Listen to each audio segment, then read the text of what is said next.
नेपालको राष्ट्रियता बचाउने नबचाउने, नेपाली जनतालाई बचाउने नबचाउने भन्ने कुरा हुने भयो कि। त्यस कारणले गर्दाखेरि एमसीसी सम्झौता टोटल्ली 95% जनताले, नेपाली जनताले चाहेको छैन। त्यस कारणले जनताकै आदेशअनुसार हामी मङ्सिर 4 गते आमसभा गर्ने।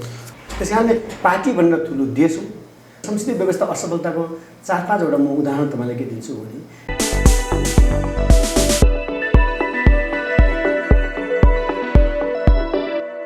नमस्कार आदरणीय दर्शकवृन्द, आजको प्रेसको यो अर्को एउटा विशेष संवादमा यहाँहरूलाई धेरै स्वागत छ।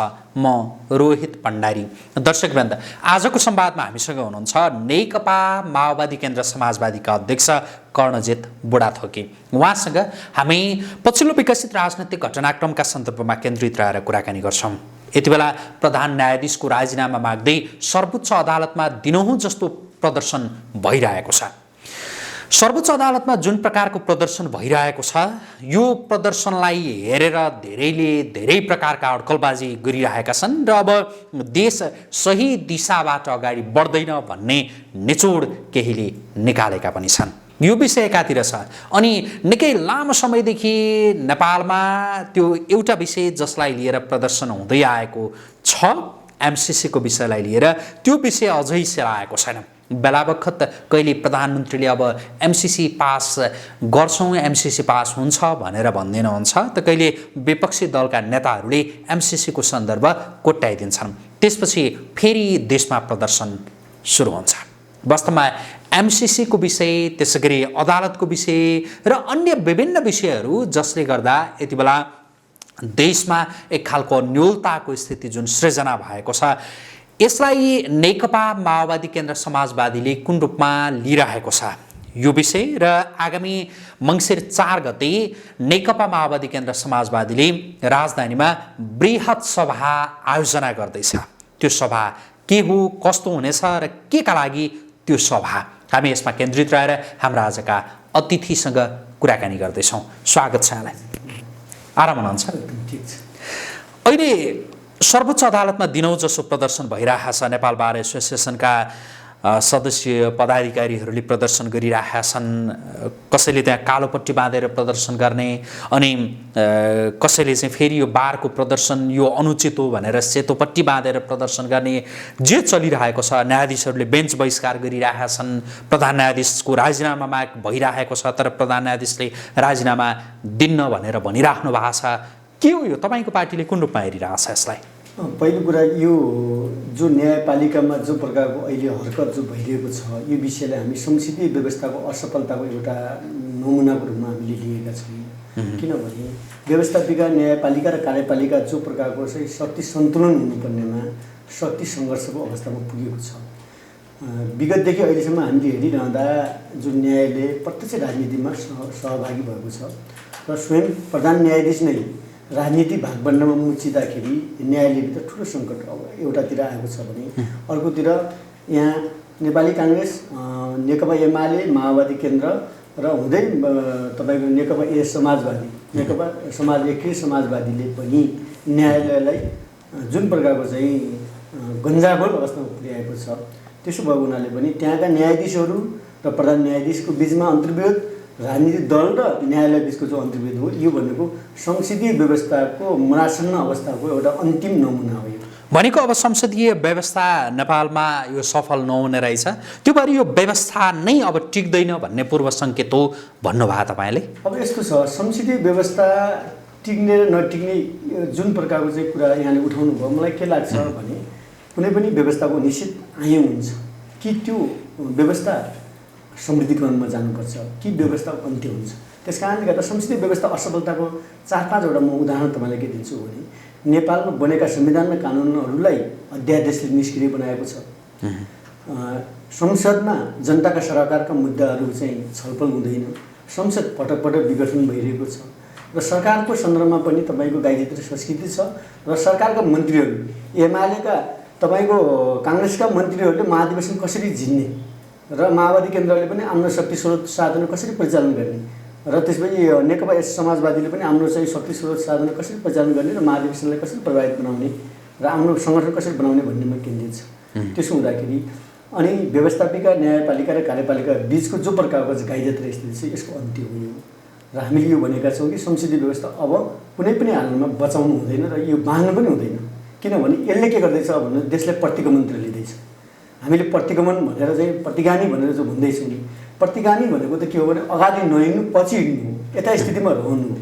र उहाँले जो प्रकारले परिकल्पना गरिरहनु भएको छ, जो उहाँले अभ्यास गरिरहनु भएको छ, यो सामन्तवादकै अभ्यास हो, हामी यही बुझ्छौँ। अहिले अब त्यसो भए यो व्यवस्थाको विकल्प के त संसदीय व्यवस्थाको? अब हामीले भनेको छौँ यसको रणनीतिक हिसाबले हेर्दाखेरि त वैज्ञानिक समाजवाद हो। वैज्ञानिक समाजवाद यो यसको चाहिँ विकल्प हो। तर त्यो वैज्ञानिक समाजवादमा नपुगिन्जेलसम्मको लागि हामीले अन्तरिम हिसाबले यो संसदीय व्यवस्थाभन्दा एक कदम अगाडि, वैज्ञानिक समाजवादभन्दा एक कदम पछाडि जो बिचको जो प्रकारको हामीले सङ्क्रमणकालीन जो व्यवस्था, सङ्क्रमणकालीन एउटा चाहिँ संरचनाको जो परिकल्पना गरेका छौँ, त्यसको एउटा विधिको विकास गरेका छौँ, जसलाई हामीले राष्ट्रिय राजनीतिक जनपरामर्श सम्मेलन भन्यौँ। त्यो सम्मेलन मार्फत राष्ट्रिय सरकार गठन गरौँ, संसदभित्र र संसद बाहिरका शक्तिहरूको बिचमा र पक्षहरूको बिचमा, दलहरूको बिचमा। त्यसपछि आएर समाजवादी संविधानको पनि बारेमा पनि बहस गरौँ र प्रत्यक्ष कार्यकारी राष्ट्रपतितिर जाउँ, पूर्ण समानुपातिक निर्वाचन प्रणालीतिर जाउँ र त्यो प्रकारको चाहिँ अब जनप्रतिनिधिहरूलाई प्रत्यावर्तन अनुमोदनको व्यवस्था गरौँ र जो प्रकारको चाहिँ सिस्टम जनताले जो माग गरेको छ, नेपालको राजनीतिक प्रणालीमा ठुलो रोग लागेको छ, त्यो रोग भनेको सामन्तवादकै रोग हो, त्यो रोगको अन्त्य गरौँ र जनताले एउटा चाहिँ घाँसबास, कपास, स्वास्थ्य, शिक्षा, रोजगार ग्यारेन्टी हुने साझा व्यवस्था, हामीले यो पनि भनेको छौँ कि एकल व्यवस्था भन्दा पनि नेपाली जनताको व्यवस्था कस्तो प्रकारको हुनसक्छ। अब त्यो भनेको उत्पीडित वर्ग, क्षेत्र, जाति, लिङ्ग, समुदायको चाहिँ वर्चस्व हुने, त सबै पक्षहरूले चाहिँ स्वामित्व लिने प्रकारको के गर्न सकिन्छ भन्ने कुरामा हामी छलफल गरिरहेका छौँ। र हाम्रो बुझाइ कहाँ हो भन्नुहुन्छ भने अब यो व्यवस्थाको विकल्प खोजिनुपर्छ। अझ प्रश्न पार्दैनस् कि यो व्यवस्थाको विकल्प खोजिनुपर्छ भनेर भनिरहँदा यहाँले भन्नुभयो अन्तिममा भनेको चाहिँ वैज्ञानिक समाजवाद होइन, तर त्योभन्दा एक कदम पछाडि र अहिलेको जुन संसदीय व्यवस्थाभन्दा एक कदम जो अगाडि भनेर भन्नुभयो भने अझ प्रश्न पारिदिनुहोस् त, ठ्याक्कै तपाईँहरूले खोजेको, चाहेको तत्कालका लागि त्यो बिचको व्यवस्था भनेको चाहिँ कि अझ जनताले प्रश्नसँग बुझ्ने गरी भनिदिनुहोस् त। योभन्दा उन्नत प्रगतिशील व्यवस्था संविधानले पनि समाजवाद उन्मुख भनिरहेको छ, समाजवाद उन्मुख संविधानै भनिरहेको छ, संविधानले त्यो कल्पना गरेको छ। हामीले पनि के भनेका छौँ भन्नुहुन्छ भने लोकतान्त्रिक गणतन्त्रभन्दा माथि र वैज्ञानिक समाजवादभन्दा बिचको एउटा चाहिँ प्रकारको सङ्क्रमणकालीन त्यो प्रकारको व्यवस्था हुन्छ, जुन व्यवस्था जनताको व्यवस्था हुनसक्छ। त्यस कारण हामीले त्यसलाई प्रगतिशील व्यवस्था जो भनेका छौँ। त्यो प्रगतिशील व्यवस्थामा चाहिँ के हुन्छ? अहिलेको जो लोकतान्त्रिक गणतन्त्र छ यो व्यवस्थाभन्दा माथि भनेर भन्नुभएको छ, के चाहिँ हुन्छ त्यो व्यवस्था? अब हामीले के हो भने गणतन्त्र त गणतन्त्र नै हुन्छ। जब जनगणतन्त्रसम्म हामीले नपुगेको अवस्थामा हामीले गणतन्त्र प्रगतिशील गणतन्त्रको रूपमा हामीले लिने कुरा भइहाल्यो। त्यसमा हामीले के गर्छौँ भन्नुहुन्छ भने राजनीतिक प्रणालीमा पूर्ण समानुपातिक व्यवस्था गर्छौँ, निर्वाचन प्रणालीमा पूर्ण समानुपातिक हुन्छ, पूर्ण समानुपातिक गर्छौँ, शासकीय स्वरूपमा प्रत्यक्ष कार्यकारी राष्ट्रपति हुन्छ। त्यसपछि आएर तपाईँको प्रत्यावर्तन अनुमोदनको व्यवस्था सुनिश्चित गर्नुपर्छ। शिक्षा, स्वास्थ्य त्यो भने चाहिँ कस्तो होइन, यस्तो प्रत्यावर्तन अनुमोदन भनेको जस्तै कार्यकाल सिद्धिनुभन्दा अगावै कुनै पनि निर्वाचित जनप्रतिनिधि 5 वर्ष अगाडि बढ्छ भने 2.5 वर्षमै उसको बारेमा चाहिँ अनुमोदन या प्रत्यावर्तन बोलाउने या उसलाई थमौती गर्ने त्यो व्यवस्था जनताको हातमा हुनुपर्छ। नत्र भने चरम वैज्ञानिकताको दुरुपयोग हुने र उनीहरूले जतिसुकै पनि अवस्थामा पनि उनीहरू मन पनि गर्ने अवस्था हुने भयो।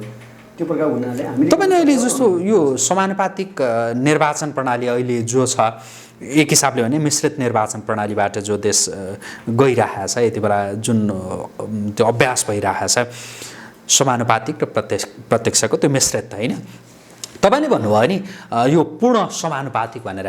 अहिले यो समानुपातिक हुँदाखेरि त सांसदहरू आफ्नो त्यो हुन्छ नि एउटा खल्तीमा सांसद एउटा खल्तीमा पैसा, यो ढङ्गले जसरी चलिरहेको छ नि, सांसद बन्नका लागि समानुपातिक भइसकेपछि त अझ सजिलो भयो। जुन चलिरहेको छ यो अहिलेको समानुपातिक नै घृणित जस्तो भइरहेको छ कि मान्छेले हेर्दाखेरि, मैले यति बुझाएर म सांसद बनेको, मैले यति करोड बुझाएको थिएँ, सांसदहरूले नै भने मैले 3 करोड बुझाएको थिएँ फलानु पार्टीलाई, मैले यति बुझाएको थिएँ फलानु पार्टीलाई भनेर भनिरहेछन् भने झन् पूर्ण समानुपातिक हुँदाखेरि त नेताहरूको खल्तीमा अट्दैन होला पैसा। यस्तो हुन्छ, पहिलो कुरा त समानुपातिक समावेशी जो विधि छ नि त्यो आफैमा नराम्रो होइन। त्यसले एउटा के हुन्छ भने पिछडिएका, छुटेका, सहभागी हुन नसकेका र राजनीतिक हिसाबले अनिवार्य रूपमा सहभागी गराउनुपर्ने वर्गलाई समेट्ने कुराहरू हो, समुदायलाई समेट्ने कुराहरू हो समानुपातिक विधिबाट। जहाँसम्म हामीले पूर्ण समानुपातिक किन भन्यौँ भने प्रत्यक्षमा महँगो भयो, अरबौँ करोडौँ रुपियाँ खर्च गरेर चुनाव लड्नुपर्ने, त्यो गर्दाखेरि स्वाभाविक रूपमा भ्रष्टाचार बढ्ने भयो। पार्टीले चुनाव लड्ने एउटा परिपाटी। अरू कुरा के हो भन्नुहुन्छ भने सबै जनवर्गीय सङ्गठन हुन्छ, महिलाहरूबाट महिलाहरू चुनिएर प्रत्यक्ष चुनियोस्, दलितबाट दलितहरू पनि प्रत्यक्ष चुनियोस्, जनजातिबाट जनजाति प्रत्यक्ष चुनियोस्, खसारेबाट खसारे चुनियोस्, आम कोटा हुन्छ, भूगोल अनुसार कोटा, विज्ञ अनुसार कोटा, सबै क्षेत्रबाट समेटिने गरिकन एक व्यक्तिको निश्चित 2 कार्यकाल त्योभन्दा बढी गर्नुहुन्न। त्यस कारणले गर्दा खल्तीमा हुने नहुने कुरा त तपाईँ के हुन्छ भनेपछि त्यसको विधिको विकास नगरेको। जबकि तपाईँले सधैँभरि कुनै राम भन्ने व्यक्तिलाई सधैँभरि छान्न लगाउनु भयो भने उसले खल्तीको लागि गर्छ। अब रामले छान्ने ठाउँमा श्याम या अरू कुनै सामूहिक ढङ्गले चाहिँ छान्ने प्रक्रियाको विकास गऱ्यौँ भने त त्यो सिन्डिकेट हुँदैन कि। हामीले छान्ने समानुपातिक मान्छे छान्ने पनि हामीले एउटा निश्चित व्यक्तिको हातमा गयो, समानुपातिमा आउने मान्छेहरू पनि निश्चित मात्र व्यक्ति हुने भएको हुनाले छान्ने पनि मनोनयन गर्ने पनि एउटा कमिटी गर्ने र आउने पनि तिनीहरूले निश्चित कार्यकाल गर्ने र आफ्नो कार्यकालको आधा कार्यकाल सिद्धिसकेपछि उनीहरूले गरेका कामहरू राम्रो छ कि छैन भनेर प्रत्यापन अनुमोदन गर्ने जनतालाई चाहिँ कानुनी एउटा संयन्त्रमा विकास गर्नुपर्छ भन्ने हामी यहाँ पुगेका छौँ। भनेको पूर्ण समानुपातिक हुँदाखेरि त्यो नेताको खल्ती भरिँदैन? अनि पूर्ण समानुपातिक हुँदैमा त्यस्तो हुन्छ, समानुपातिकमा चाहिँ नेताको एउटा खल्ती त्यो भरिएर हुन्छ नि, अर्को खल्ती नै भरिएर यहाँ के भइसकेको छ खल्ती भरिएर भने पूर्ण समानुपातिक हुँदाखेरि त त्यो तपाईँले जुन अहिले कोट लगाइरहनु भएको छ त्यो कोटमा जतिवटा खल्ती छन् पूर्ण समानुपातिक भयो भनेदेखि पछाडि पनि खल्ती, यता पनि खल्ती, उता पनि खल्ती हाल्नुपर्ने अवस्था होला भनेको हो कि अहिले त्यो देखिएको छ नि। विषयमा स्पष्ट कुरा तपाईँले जो भन्नुभएको छ अहिले विकृति देखिएको छ, तर हामीले भन्नु खोजेको कुरा के हो, ज्यादा धेरै विकृति छ नि होइन। समानुपातिक सांसद बन्नका लागि भनेर यति करोड उति करोड, यति बुझाउने उति बुझाउने, यति बुझाएँ उति बुझाएँ भनेर भनिरहेका छन् भने भोलि झनै पूर्ण समानुपातिक भयो भनेदेखि त झनै के होला यसो सोच्नुहोस् त।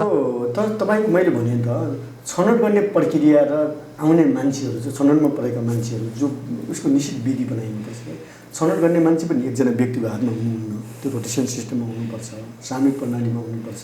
रोटेसन हुँदा सबैको खल्ती भरिन्छ, झन् सबैको भरिन्छ, एकजनाको मात्रै होइन, सबैले मिलिजुली खाने एउटा त्यो तपाईँले भने अवस्था बढ्दै जाला। हिसाबले विकृति त्यहाँ आउँछ। तर हामीले के हेर्नुहुन्न भने एब्सोल्युटली 100% कुनै पनि विधि कम्प्लिटली लागु हुँदैन। विधि भनेको निश्चित अवधिको लागि एउटा चाहिँ सापेक्षिक अवधिको लागि लागु हुने कुरा हो कि। त्यस कारणले समानुपातिक र पूर्ण समानुपातिक पनि तपाईँले के हो भने त्यसमा विकृति नै अन्त्य हुन्छ भन्ने होइन कि। तर अहिलेको विकृति जो प्रकार भइरहेको छ त्यसको अन्त्य गर्नलाई पूर्ण समानुपातिक विधि किन गऱ्यौँ भन्नुहुन्छ भने छनौटको प्रक्रिया पनि नयाँ विधिमा खोजौँ, छानिने मान्छेहरू पनि नयाँ विधिमा खोजौँ, प्लस राम्रो मान्छेहरू आए, खल्टीबाट आए पनि बाहिरबाट आए पनि राम्रै मान्छे आए, विज्ञ आए, दक्ष मान्छे आए, आवश्यकता मान्छे आयो भने पनि हामीलाई आपत्ति भएन। तर सवाल कहाँ हो भने छनौटमा परेका मान्छेको आधा कार्यकाल सिद्धिसकेपछि प्रत्यापन निश्चित गरौँ या अनुमोदन गरौँ कि त्यो विधिबाट गयौँ भनेपछि के हुन्छ भने हामीलाई घाटा हुँदैन, हामीलाई व्यक्तिको विषयमा। ठिक छ, यति बेला जसरी तपाईँले पूर्ण समानुपातिक भनेर भन्नुभयो त्यो पूर्ण समानुपातिक पनि होइन, समानुपातिक पनि होइन, यो मिश्रित पनि होइन, प्रत्यक्ष नै ठिक भन्ने आवाज पनि उठिरहेको छ होइन। प्रत्यक्षका बेफाइदा भन्दा फाइदा धेरै छन् भनेर पनि केहीले बहस गरिरहेका छन्। यसका विषयमा छुट्टै कुराकानी गरौँला, निर्वाचन प्रणालीका विषयमा। अब यति बेला तपाईँहरू सडकमा एउटा जो विषय लामो समयता एमसिसीको विषयलाई लिएर तपाईँहरू सडकमा लामो समयता हुनुहुन्छ, विभिन्न दलहरू अभियानहरूका बिचमा कार्यगत एकता गर्दै पनि तपाईँहरू अगाडि बढिरहनु भएको छ। यो एमसिसीको विषयलाई लिएर पनि विभिन्न खालका जो धारणाहरू जसरी सार्वजनिक भइरहेका छन्, तपाईँहरू एमसिसी ठिक छैन मात्रै भनिरहनु भएको छैन, अब त व्यापक आन्दोलन गर्ने भनेर अगाडि बढिरहनु भएको छ क्यारे होइन? के छ तपाईँहरूको तयारी? अब पहिलो कुरा एउटा स्पष्ट हुनुपर्ने कुरा के हो भने नेपालमा अमेरिकन परियोजना थुप्रै छन्, अन्य परियोजनाको बारेमा हाम्रो विरोध होइन, जो एमसिसीको बारेमा विरोध हो। एमसिसीको विषयमा किन विरोध हो भने नेपालको संविधान र कानुनभन्दा माथि एमसिसी छ, यो कुरा स्पष्ट सम्झौतामा लेखिएको छ। यहाँ म हजुरहरूलाई एउटा क्लियर गर्न चाहन्छु। दफा 6.8मा अदालतबाट उन्मुक्ति भनेर जो भनिएको छ यसमा एउटा प्रष्ट रूपमा बुझिन्छ, एमसिसी वा संयुक्त राज्य सरकारका कुनै वर्तमान वा भूतपूर्व अधिकारी वा कर्मचारीलाई नेपालको कुनै पनि अदालत वा न्यायाधिकारको क्षेत्राधिकारबाट उन्मुख रहनेछ भनी सरकार सहमत भयो। अमेरिकाले दबाब दिएको भन्दा पनि नेपालका सरकारले सहमत भयो, लाचारीपन देखाएको यो सम्झौतामा 6.8 को हिसाबले हेर्नुहुन्छ भने। त्यस्तै गरी अब अर्को कुरा जो कर छुटको कुराहरू छन्, दबाब 2.8 को 1 मा कार्यक्रमसँग सम्बन्धित नेपालभित्र ल्याएका वस्तु, कार्य वा सेवामा लाग्ने मूल्य अभिवृद्धि कर, भन्सार शुल्क, सम्पत्ति खरिद बिक्री कर छुट हुनेछ भनेको छ। यी विविध विषयलाई हेर्दाखेरि के हो भने नेपाल अफगानिस्तानको बाटोमा जान सक्ने सम्भावना उत्तिकै छ र नेपाल अफगानिस्तानको बाटोमा गयो, अमेरिकन सेना आएर नेपालमा चाहिँ जो मार्चपास्ट गर्यो, नेपालको प्राकृतिक स्रोत साधनमाथि उनीहरूले हस्तक्षेप गर्यो, नेपालको राजनीतिमा अस्थिरता ल्यायो, नेपालको सार्वभौमिकतामा अस्थिरता ल्यायो भने भोलि ठुलो विडम्बनाको विषय बन्छ। त्यस कारण हामी समयमै के गर्नु खोजेको, एमसिसी सम्झौता खारेज गरौँ। अस्तिको पनि तपाईँको एमसिसीले एउटा विज्ञप्ति निकालेको छ। अब हामीले भन्दा पनि तपाईँहरूले चाहिँ राख्ने कि नराख्ने तपाईँहरू प्रश्न हुनु पऱ्यो भनेर एमसिसीले प्रश्नै भनिसक्यो। अब एमसिसीको दोष भन्दा पनि नेपालका राजनीतिक पार्टीहरूको दोष छ कि नेपालका राजनीतिक पार्टीहरूले के हुनु पऱ्यो कि उनीहरूले जो प्रकारको प्रश्न भन्न सकिरहेको छन्, हामी खारेज गर्छौँ भने भन्न सकेका छैन, लागू गर्छौँ भन्ने पनि भनेको छैन। त्यस कारणले गर्दा हामी प्रश्न के भन्छौँ भने अब जनताको दबावबाट उनीहरूलाई भन्न बाध्य ल्याउँछौँ र हामी भन्छौँ कि अब एमसिसी सम्झौता कुनै पनि आधारमा नेपालको हितमा, नेपालको संविधानमा, नेपालको कानुनमा कुनै पनि आधारमा अटाउँदैन। एउटा विडम्बनापूर्ण अवस्था, मैले यो जो प्रश्न गर्दैछु एमसिसीको विरोध या समर्थनको हिसाबले होइन केही पनि, जस्तो एउटा विडम्बनापूर्ण अवस्था देखिन्छ कि अहिले अमेरिकाको जुन एउटा डिबी खुलिरहेको छ, तपाईँ त्यो राहदानी विभागमा हेर्नुहोस्, युवाहरूको त्यत्रो लाइन छ। अमेरिका जानका लागि भनेर युवाहरू जो कति रात भइसक्यो यहाँ त्यो राहदानी बनाउनका लागि लाइन बसेको भनेर भनिरहेका छन्। एकदमै विडम्बनापूर्ण जुन अवस्था जो देखिन्छन्, अमेरिका जानका लागि त्यो लालायत युवाहरू, हामी यता एमसिसीको यो ढङ्गले विरोध गरिरहेका छौँ, युवाहरू अमेरिका जानका लागि जुन प्रकारको लालायत अवस्थामा देखिन्छन्, यसलाई चाहिँ के भन्ने? मैले विडम्बनापूर्ण अवस्था भनेर यो शब्द प्रयोग गरेँ, के भन्ने यसलाई? हाम्रो अमेरिकामा मात्र होइन, युरोपमा, दक्षिण अरू देशहरूमा पनि, मुस्लिम कन्ट्रीहरूमा पनि त्यसै लाइन लागिरहेकै छ। तर पनि अमेरिकाभित्र चाहिँ राम्रा चाहिँ सेवाहरू, राम्रो चिजहरू, राम्रो अवसरहरू छैन भन्नु खोजेको होइन कि त्यतातिर हाम्रो बहस होइन। हाम्रो बहस कहाँ हो भन्नुहुन्छ भने एमसिसी सम्झौता जो उहाँले अनुदान भन्नुभएको छ, उहाँहरूले अनुदानको रूपमा उहाँले बार्गेनिङ गरिरहनु भएको छ कि यहाँ दबाब दिएन, उहाँका चाहिँ एमसिए प्रतिनिधि उहाँ नेपालमा आउनुभएको छ र उहाँलाई चाहिँ लागू गर भन्ने अनुदानको लागि लागू गर भन्ने होइन। यो कुरा पनि प्रश्न बुझिन्छ। दोस्रो कुरा के हो भने एमसिसी जहाँ जहाँ लागू भएको छ त्यहाँ त्यहाँ विवादित भएको छ। अहिले चाहिँ जो 20-22वटा देशहरूमा लागू भएको छ त्यहाँ थुप्रै देशहरूमा विवादित भएको छ र यहाँ भर्खरै श्रीलङ्काले 2020मा 2 वर्ष अगाडि कुरा हो, 2020मा त क्यान्सलै गर्यो किनभने नेपालको त्यहाँको श्रीलङ्काको चाहिँ सार्वभौम सत्ता माथि ठुलो हस्तक्षेप हुने भन्ने कुरा। तर हाम्रो पनि के हो भने एउटै सहजबाट अमेरिकासँग कुनै लड्नु जरुरी पनि छैन, भिन्न जरुरी पनि छैन, उत्तेजना बनाउनु पनि जरुरी छैन। एउटै कुरा के हो भने संसदले एमसिसी नेपालमा लागू हुन सक्ने सम्भावना छैन, त्यसकारण हामी लागू गर्दैनौँ भनिदियो भनेपछि त्यो कुनै किसिमको टेन्सनको विषय भएन कि लागू गरे उहाँले संसदबाट लागू गर्नुभयो भने संसदीय व्यवस्था त्यही दिन समाप्त गर्नु। किनभने संसदभन्दा माथि एमसिसी छ भने त संसद यसको मन्तिर भयो भने त अनि संसदीय व्यवस्था समाप्त त्यो लागू भएकै दिन हुन्छ भनेदेखि त तपाईँहरू जो संसदीय व्यवस्था सकिहाल्योस् होइन, यो चाहिँ चाँडै अन्त्य भइहाल्योस् भनेर एक किसिमले त्यो कामना गरिरहेका व्यक्तिहरूलाई राम्रै होला नि त। संसदीय व्यवस्था नै यसैले यही एमसिसीले नै संसदीय व्यवस्था नै ध्वस्त बनाइदिन्छ भनेदेखि झनै राम्रो होला नि त तपाईँहरूलाई। संसदीय व्यवस्था ध्वस्त हुन्छ, दीर्घकालीन समय देशको ध्वस्त हुन्छ नि त, देश जनता ध्वस्त हुन्छ। हामी नेपालमा कम्युनिस्ट र काङ्ग्रेस जन्मिएको जम्मा 72-73 वर्ष भइरहेछ। त्योभन्दा अगाडि नेपाल देश हो, नेपाल रहेमा नेपालको राजनीति पार्टी रहन्छ, नेपालको राजनीति पार्टी रह्यो भने नेपालको राजनीति नेता रहिरहन्छ, राजनीति गर्न पाइन्छ। त्यस कारणले पार्टी भनेर ठुलो देश हो, देश रहेन भने पार्टी रहनु कुनै अर्थ छैन। त्यसो भयो भने हामीले के हो भन्नुहुन्छ, राष्ट्रियताको नाममा पञ्चशीलको सिद्धान्त, संयुक्त राष्ट्रसङ्घको बडापत्र अनि त्यसपछि असंलग्न राजनीति, नेपालको संविधान, नेपालको राजनीति हामी राम्रोसँग बुझेको हुनाले र हामीलाई थाहा भएको हुनाले हामी के बुझ्छौँ भने द्विपक्षीय सम्बन्ध र बहुपक्षीय सम्बन्धलाई ख्याल गर्छौँ। तर नेपालको सार्वभौम सत्तामाथि कुनै पनि देश आघात पुग्ने गरिकन काम गर्यो भने स्वाभिमानमाथिको प्रश्न हुन्छ र हामी यसलाई के गर्छौँ भने कुनै पार्टी विशेष होइन। अब हामी चुनाव, तपाईँहरू नजिकै चुनाव आउँदैछ, चुनावको बेसमा हामीले अब काङ्ग्रेस एमाले माओवादी भनेर पार्टीका धुनमा जाने त एउटा पाटो होला, तर एमसिसी पक्षधर र एमसिसी विरोधी बिचको चाहिँ चुनाव गर्नुपर्छ। अब राष्ट्रपति चाहने, कार्यकारी राष्ट्रपति चाहने र कार्यकारी राष्ट्रपति नचाहने बिचको चुनाव हुनुपर्छ। समानुपाती, पूर्ण समानुपाती चाहने र नचाहने बिचको चाहिँ चुनाव हुनुपर्छ। त्यो भन्दा जनमत सङ्ग्रह भन्नुभयो? जनमत सङ्ग्रह होइन, अनि चुनावै हुन्छ तर चुनावमा यी एजेन्डा हुन्छ, हाम्रो एजेन्डामा जान्छौँ। जस्तै एमसिसी पक्षधर काङ्ग्रेसै भए पनि जिताउनु पर्यो नि त। एमसिसी पक्षधर माओवादी एमसिसी पक्षधर गरे, एमसिसी विरोधी तपाईँ काङ्ग्रेसकै मान्छे भयो भने हामीले त्यसलाई स्वागत गर्ने। एमसिसी पक्षधर माओवादीभित्रै भयो भने त हामी त्यसलाई त हामीले ठाउँ दिने कुरा भएन नि त। त्यस कारणले गर्दाखेरि के हो भने कुनै पार्टी विशेष भन्दा पनि एमसिसी पक्षधर या एमसिसी विरोधी बिचको टक्कर अब नेपालमा हुँदैछ। प्रत्येक व्यक्ति, प्रत्येक व्यवसायी, प्रत्येक नागरिक, प्रत्येक राजनीतिक पार्टी हामीले यो अन्यता उठाउन खोजेको होइन कि जबरजस्ती रूपमा एमसिसी लागू गर्न खोजिसकेपछि भोलि चीन र अमेरिका बिचको द्वन्द्व होला, त्यसको असर नेपालमा पर्छ। भारत र चीन बिचको द्वन्द्व होला, त्यसको असर नेपालमा पर्छ। त्यसो भएको हुनाले हाम्रो बुझाइ कहाँनिर हो भने एमसिसीको सन्दर्भमा जो प्रकारको दीर्घकालीन हिसाबमा असर पर्ने प्रकारको भएको हुनाले यो विषयमा अब हामी प्रष्ट धारणा राख्छौँ। हाम्रो चुनावमा कति सिट आयो र कति सिट आएन भन्ने होइन, नेपालमा एमसिसी सम्झौता लागू हुनु भन्ने हो पहिलो कुरा त्यो। त्यस कारणले यदि नेपाल बसेपछि जुनसुकै बेला पनि चुनाव गरौँला, त्यो चुनावमा जो जितेला हारेला त्यो सरकार भएन कि पहिलो चुनावको मूल एजेन्डा भनेको नेपाल बचाउने कि नबचाउने भन्ने हुने भयो नि त। नेपालको राष्ट्रियता बचाउने नबचाउने, नेपाली जनतालाई बचाउने नबचाउने भन्ने कुरा हुने भयो कि। त्यस कारणले गर्दाखेरि एमसिसी सम्झौता टोटल्ली 95% जनताले, नेपाली जनताले चाहेको छैन। त्यस कारणले जनताकै आदेशअनुसार हामी मङ्सिर 4 गते आमसभा गर्दैछौँ। तपाईँहरूको त्यो आमसभा यो एमसिसीको विरोधमा हो मात्रै कि अरू पनि हाम्रो विषयहरू छन्? मूल विषय त हामी एमसिसीकै विरोध कुरा हो। त्यसपछि त्यसको अलावा हामीले राष्ट्रिय राजनीति जनपरामर्श सम्मेलन भन्यौँ। हामीले के भने संविधान सभा पछिको उच्च प्रजातान्त्रिक अभ्यासको रूपमा राष्ट्रिय राजनीति जनपरामर्श सम्मेलन बनायौँ। यसको उद्देश्य के हो भन्नुहुन्छ भने सबै दल र सबै पक्ष बिचमा बसौँ, राष्ट्रिय सरकारका विषयहरूमा बहस गरौँ, जनतासँग छलफल गरौँ, परामर्श लिउँ।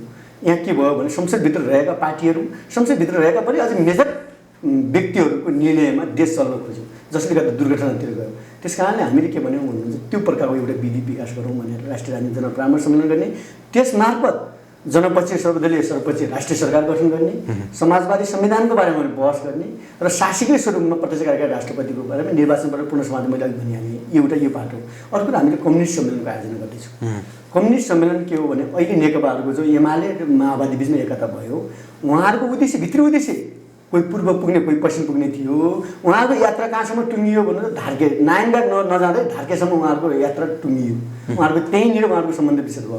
नारायणघाटसम्म त गइदियो भने आगामी चुनावसम्म जान्थ्यो कि। त्यसैले आज जो प्रकारको चाहिँ नेकपामा ठुलो विभाजन आयो, एमाले र माओवादी विभाजन आयो, यसबाट हामीले पाठ सिक्नुपर्ने कुरा के हो, अब कम्युनिस्ट सम्मेलन आयोजना गर्नुपर्छ कि कम्युनिस्ट पार्टी सुदृढ गर्नको लागि, कम्युनिस्ट आन्दोलन सुदृढ गर्नलाई जनतामा जानुपर्छ। अब यी नेताहरूको भर परेर कम्युनिस्ट सुदृढ हुँदैन। जनताको हामीले त्यही भनेको 6753 वडा जो अहिले नेपालमा छ, ती सबै वडामा हामी कम्युनिस्ट सम्मेलन आयोजना गरेर कार्यदिशा, नेतृत्व र नीति सम्बन्धी हामी बहस गर्छौँ। तपाईँले जो मङ्सिर 4 गतेको तपाईँहरूको विरोध सभाको कुरा गर्नुभयो, अलिकति छोटोमा भनिदिनुहोस् कि त्यो विरोध सभा कहाँ हुन्छ, कति बेलादेखि हुन्छ, अलिकति जानकारीमूलक एउटा कुरा गरिदिनुहोस्, त्यसपछि हामी अन्य विषयमा हामी प्रवेश गर्छौँ। मङ्सिर 4 गते खुला मञ्चमा हामी काठमाडौँको खुला मञ्चमा हाम्रो कार्यक्रम हुँदैछ।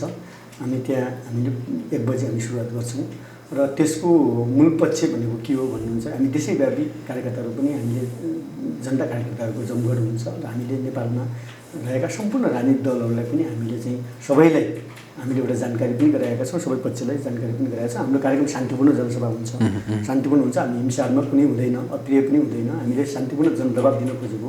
यस कार्यक्रम मार्फत हामीले प्रतिबद्धता पनि गर्न खोजेको, हामीले गर्न खोजेको के हो भने जानकारी गराउन खोजेको। अरू कुरा परामर्श पनि गर्न खोजेको, खबरदारी पनि गर्नु, खबरदारी राष्ट्रघातीलाई गर्न खोजेको, हामीले अनुरोध पनि गर्न खोजेको, नेपाली जनतालाई अनुरोध गर्न खोजेको। अबको सन्दर्भमा हामी जनविद्रोह मार्फत वैज्ञानिक समाजवादमा जाउँ भन्ने पनि हामीले भन्न खोजेको र एमसिसी सम्झौता खारेज गरौँ भनेर पनि अनुरोध गर्न खोजेको। हामीले प्रतिबद्धता, खबरदारी, अनुरोध र हाम्रो चाहिँ आदेश पनि जनताबाट पनि आदेश हामीले लिनुपर्ने हुन्छ। के गरौँ अब हामीले अब के गर्दैछौँ भन्नुहुन्छ भने हाम्रा कार्यक्रम, हरेक कार्यक्रमहरू जनताका पुर्याउँदैछौँ। अब त्यो सुझाव सङ्कलनलाई हामी पुर्याउँदैछौँ कि हाम्रा कार्यक्रम ठिक छ कि छैन र हामीले लिएको, हाम्रो पार्टीले लिएको राजनीतिक कार्यक्रमहरू ठिक छ कि छैन भने जनता कहाँ जाने, जनताले ठिक छ भने त्यसलाई लागू गर्ने, जनताले ठिक छैन भने हामी त्यसलाई चाहिँ संशोधन गरेर अरू कार्यक्रम ल्याउने, त्यही हिसाबले पनि हामी त्यो घोषणा गर्दैछौँ। तपाईँहरू जस्तो माओवादी का विभिन्न घटकहरू छन् होइन, तपाईँ माओवादी केन्द्र समाजवादीको नेतृत्व गरिरहनु भएको छ, प्रचण्डले नेकपा माओवादी केन्द्रको नेतृत्व गरिरहनु भएको छ, मन वैद्यले क्रान्तिकारी माओवादीको नेतृत्व गरिरहनु भएको छ र माओवादीबाट छुट्टिएका अन्य नामधारी विभिन्न दलहरू छन्। तपाईँहरू अलग अलग बाटोबाट हिँडेर पुग्न चाहेको ठाउँ चाहिँ एउटै छ कि या पुग्न चाहेको ठाउँ पनि फरक फरक छ? यस्तो छ, अब कम्युनिस्टको सबैभन्दा एउटै मूल पक्ष भनेकै एकै ठाउँमा पुग्ने नै हो, लक्ष्य भनेको एकै ठाउँमा पुग्ने हो। अब बाटो आफ्नो ठाउँमा हुन्छ, बाटो फरक छ। मान्छे बाटो सही बाटो नलिँदा सही त्यसलाई भन्छौँ कार्यदिशा भन्छौँ। लक्ष्य एउटै, कार्यदिशा अलगै भयो कि त्यो पुग्ने कार्यदिशा भयो भने त त्यो ठाउँमा पुगिन्छ, नपुग्ने कार्यदिशा भएर पुग्दैन कि। जस्तै तपाईँको पुग्नुपर्ने ठाउँ भनेको हामीले भनेका छौँ झापा भन्यौँ या धनगढी भन्यौँ, कार्यदिशा भनेको हामीले के लियौँ भन्नुहुन्छ भने त्यहाँबाट त्यो ठाउँमा नपुगेर यता स्थितिमै घुम्ने हामी कार्यदिशा लियौँ भने पुगिँदैन। त्यस कारण हामीले भन्नु खोजेको कुरा के हो भने हाम्रो कार्यदिशा जनविद्रोह हो। अब हामी जनयुद्ध गर्दैनौँ, जनयुद्ध होइन, अब हाम्रो जनविद्रोह कार्यदिशा हो। जनविद्रोह कार्यदिशा भनेको के हुन्छ भन्नुहुन्छ शान्तिपूर्ण हुन्छ पहिलो कुरा। यदि शान्तिपूर्ण हुन दिनु भने सशस्त्र पनि हुनसक्छ। त्यो के हो भन्नुहुन्छ भने जनताले यदि सशस्त्रको माग गर्यो जनता सशस्त्र हुन्छ, शान्तिपूर्ण ढङ्गले गरेर शान्तिपूर्ण हुन्छ। त्यस कारण हामीले भनेका कुरा के हो भने जनविद्रोह मार्फत वैज्ञानिक समाजवाद पुगौँ भन्ने स्पष्ट रूपमा हामीले राखेका छौँ। त्यसमा अरू कुरा हजुरले भन्नुभयो विभिन्न पार्टीहरूका विषय जो कुरा उठाउनु भयो। अहिले विभिन्न पार्टी विभाजित अवस्थामा छ, ती पार्टीले एक ठाउँमा ल्याउने कुरा, संयुक्त मोर्चा बनाउने कुरा र पार्टी एकता गराउने बेला भइसक्यो। अब यो पार्टी एकता गर्ने बेला भइसक्यो भनेर यहाँले भनिरहँदा जस्तो जुन मूल पुग्न चाहेको ठाउँ एउटै हो भनेर पनि त्यो तपाईँले भन्नुभयो, तर पुग्न चाहेको ठाउँ पनि फरक फरक जस्तो देखियो कि केही माओवादी बाटै विभाजित भएर कति माओवादी नै नाम राखेका, कति अरू नाम राखेका दलका नेताहरूका तर्फबाट त्यो पुग्न चाहेको ठाउँ पनि फरक फरक भने जसरी अभिव्यक्तिहरू सार्वजनिक हुन थाल्यो। कसैले होइन अब त राज संस्था भनेर पनि भन्न थाले, होइन कसैले जनगणतन्त्र भनेर भनिरहेका छन्। अब तपाईँले अहिले भन्नुभयो वैज्ञानिक समाजवाद भनेर भन्नुभयो। अहिलेको यो आवश्यकता फेरि यो राज संस्था भनेर माओवादी घटकहरूबाटै यो आवाज उठ्न थाल्यो, नेताहरूबाटै। के हो यो चाहिँ? अब यस्तो हो, राज संस्थाको विषयमा जो कुरा बहस आइरहेको छ यस विषयमा त अब हामी प्रष्ट के धारणा राखेका छौँ भने विश्वमा विभिन्न प्रकारको राज संस्था नबाँचेको होइन, बाँचेका छन्। तर नेपालको राज संस्था बाँच्न नसकेको कारण नै किन हो भन्नुहुन्छ भने प्रतिगामी कदममा गएकै हो। अहिले तपाईँले भन्नुहुन्छ भने जो पूर्व राजा ज्ञानेन्द्र हुनुहुन्छ, उहाँ 2003 सालमा उहाँ राजा हुनुभयो। जति बेला उहाँले राणाले राजा बनाइदिएको उहाँलाई। अहिले उहाँ त्यसपछि 59 सालमा उहाँ कुन कदमले उहाँ राजा हुनुभयो त्यो राजा भइरहनु भएको छ, 78 वर्ष पुगिसक्नु भएको छ। त्यसो हुँदाखेरि हाम्रो बुझाइ कहाँ हो भने स्वयं उहाँको वंशानुगत राजतन्त्रको पनि अब काम छैन। उहाँले एउटा हिन्दू राज्य जो प्रकारको परिकल्पना गर्नुहुन्छ त्यो सम्भव पनि छैन। त्यस कारणले गर्दा सङ्घीयता विरोध गरिरहनु भएको छ, हिन्दू राज्यको परिकल्पना गरिरहनु भएको छ जो अहिलेको बदलिँदो परिस्थितिले माग गर्दैन। त्यसो भएको हुनाले त्यो प्रतिगामी कदम र प्रतिगामी कामसँग हाम्रो माओवादी कुनै साइनो छैन। तर हामीले कहाँनिर हो भन्नुहुन्छ भने हाम्रो बुझाइ के हो भन्नुहुन्छ भने नेपालको राजनीतिक मामिलामा, राजनीतिक समस्याको मामिला होस्, जनसरकारको मामिला होस्, जे विषयहरू जनतन्त्रका विषय होस्, यी विषयमा नेपालका सम्पूर्ण राजनीतिक दलहरू, नागरिक समाजले एक ठाउँमा आएर बहस गर्नुपर्छ। अहिले के माओवादी घटकले नै जस्तो संसदमा रहेका दल र तिनका नेता भन्दा त राष्ट्रवादी त ज्ञानेन्द्र शाह रहेछन् भनेर भनिरहेका छन् नि, तपाईँ सहमत हुनुहुन्छ कि हुनुहुन्न? राष्ट्रवादिताको नाममा कतिपय कुराहरू उहाँहरूका केही पोजिटिभ होला नि केही नेगेटिभ होला नि, त्यसमा हामी समीक्षा गर्न चाहँदैनौँ। त्यो हाम्रो पाटो भयो।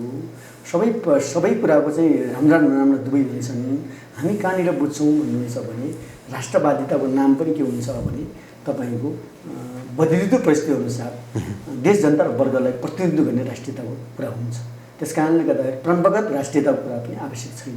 र हामीले भन्नु खोजेको कुरा के भने अहिलेको लागि अब जो केपी ओलीले गर्नुभयो, केपी ओलीले जस्तो राष्ट्रियताको राष्ट्रवादी कुरा गरेको व्यक्तिका विषयमा, संस्थाका विषयमा कुरा गरेको कि जस्तो तपाईहरू जो अहिलेको संसदीय व्यवस्थाको विरोध गरिराख्नु भएको छ र अहिले मान्छेहरूले केही मैले अघि भने माओवादी घटककै केही नेताहरूले पनि के भन्न थाले भनेदेखि जो संसदमा छैनन् उनीहरूले के भन्न थालेछन् भनेदेखि अहिले संसदमा रहेका दल र तिनका नेता भन्दा देशलाई माया गर्ने त पूर्व राजा ज्ञानेन्द्र शाह, पूर्व राज संस्था रहेछ हो। त्यो भएर यी संसदमा रहेका दलहरूसँगको सहकार्य भन्दा त बरु राज संस्था पक्षधरहरूसँगको सहकार्य ठिक भनेर भन्न थाले नि, के हो भनेर सोधेको। यो त यस्तो हो, यो विषयमा त साह्रै हाम्रो बुझाइमा हेर्दा हाम्रो पार्टीको धारणा यो त स्पष्टै छ। स्वाभाविक रूपमा राजावादीहरू भन्दा तुलनात्मक हिसाबले प्रगतिशील संसदीय व्यवस्था नै हो, यसमा हाम्रो चाहिँ प्रष्टै धारणा छ। तर संसदीय व्यवस्था पनि अबको यसको अन्तिम आयु, यिनको अन्तिम पुग्ने बिन्दु नेपाली काङ्ग्रेसको अन्तिम पुग्ने बिन्दु भनेको संवैधानिक राजतन्त्रमा हो। एमाले पनि पुग्ने बिन्दु भनेको संवैधानिक राजतन्त्रमा हो। माओवादी मात्र हो राजतन्त्र नचाहने र राजतन्त्रको पक्षमा नउभिने। एमाले र काङ्ग्रेस चाहिँ राज संस्थाका पक्षमा उभिन्छन्। उहाँहरू उभिनुहुन्छ किनभने उहाँको इतिहासले देखाइसकेको छ। उहाँहरूले कार्यक्रमकै रूपमा उहाँले संवैधानिक राजतन्त्र मानेरै अगाडि बढ्नु। माओवादी हो अहिलेसम्म संवैधानिक राजतन्त्र नमानेको र गणतन्त्रको पक्षमा गएको। त्यस कारणले माओवादीमा कुनै पनि शङ्का छैन, अरू पार्टीहरूमा भन्न सकिँदैन। त्यस कारणले हामी यतातिर बहस भन्दा पनि हाम्रो विषय के हो भने अहिले राजावादीहरू त सरकारमा छैन। राजावादीहरूले सरकारमा नभएको हुनाले राजावादीको बारेमा हामीले धेरै कुराहरूमा समय खर्च गर्न जरुरी हामीले ठान्दैनौँ। तर जस्तो छ नि राज संस्था पक्षधरहरूसँग यो एमसिसीको विरोध गर्ने सवालमा कार्यगत एकता पनि केहीले गरेका छन्। तपाईँहरू त्यो कार्यगत एकता गर्ने त्यो समूहमा हुनुहुन्छ कि हुनुहुन्न के छ थाहा छैन होइन। त्यो जस्तो एमसिसीको विरोध गर्ने सवालमा चाहिँ अहिलेका यी संसदवादी दलहरूभन्दा बरु राज संस्था पक्षधरहरू चाहिँ कडा रहेछन्, तिनीहरू चाहिँ देशभक्त रहेछन् भनेर एमसिसीसँग जोडेर मान्छेहरूले भनिरहेका छन्। त्यो भएर मैले यहाँलाई यो विषय अलिकति उठाउन चाहेको कारण के हो भनेदेखि तपाईँहरू एमसिसीको विरोध गरिराख्नु भएको छ, त्यो चाहिँ के हो भन्नुहोस् त। त्यो कुरा बुझेँ, तपाईँले भन्नु खोजे बुझेँ। अब उहाँहरूको नियत अझै बुझ्नु बाँकी नै छ। उहाँहरूको नियत बुझौँला त 3 करोड नेपाली नागरिकले प्रत्येकले भन्न पाउँछ कि म एमसिसी पक्षधर हुँ या एमसिसी विरोधी भन्न पाउँछ। त्यो सबैसँग अब हामी सुझाव सङ्कलन गर्दैछौँ। त्यसमा ज्ञानेन्द्रले पनि भन्न पाउनुहुन्छ। उहाँहरूले एमसिसी नेपालमा चाहिँदैन भन्ने हो भने स्वागतको कुरा हो, राम्रो कुरा हो, त्यसमा अन्यथा होइन होइन। उहाँले एमसिसीको विरोध गर्न चाहनुभयो भनेपछि त एउटा राम्रो कुरा हो।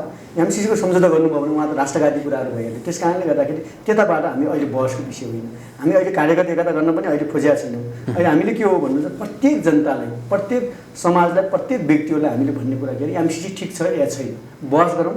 यदि ठिक छ भनेपछि त्यो अनुसार के हो त्यो पनि छलफल गरौँ, भने ठिक छैन भने त्यसको विधि पनि विकास गरौँ र त्यसलाई हामी खारेज गरौँ र अब नेपालको राष्ट्रियता सुदृढ गर्ने गरिकन हामी अगाडि बढौँ भन्नेमा हामी प्रष्ट धारणा राखेका छौँ। त्यस कारण अहिले राजतन्त्रसँग जोडिएका विषयमा हामी अहिले बहस गर्दैनौँ। यता यो एमसिसीकै विरोध गर्ने सवालमा तपाईँहरूको कुनै दल विशेषसँग कार्यगत एकता हुन्छ कि हुँदैन, भएको छ कि छैन, तयारी गर्नु भएको छ कि छैन? अहिले हामीले एमसिसी पक्षधरहरूसँग संयुक्त मोर्चा हामी बनाउनुपर्छ। एमसिसी विरोधीहरूसँग संयुक्त मोर्चा बनाउनुपर्छ, चाहे जुनसुकै पार्टी होस्। त्यो विषय हो। जुनसुकै पार्टी, जुनसुकै आस्था, जुनसुकै सरकार भएन, विचारधारा, जुनसुकै विचारधारा होस्, जुनसुकै पक्ष होस्, जुनसुकै पार्टी होस्, हामी संयुक्त मोर्चा बनाएरै जानुपर्छ। किनभने यो देशको मामिला हो, नेपालको नागरिक हो। अहिले सम्भवतः तपाईँले भन्नुभयो ज्ञानेन्द्रको कुरा गर्नुभयो, उहाँ चाहिँ नेपालको पूर्व राजा तर नेपालको नागरिक होइन, उहाँ नागरिकता लिनुभएको छैन अहिलेसम्म।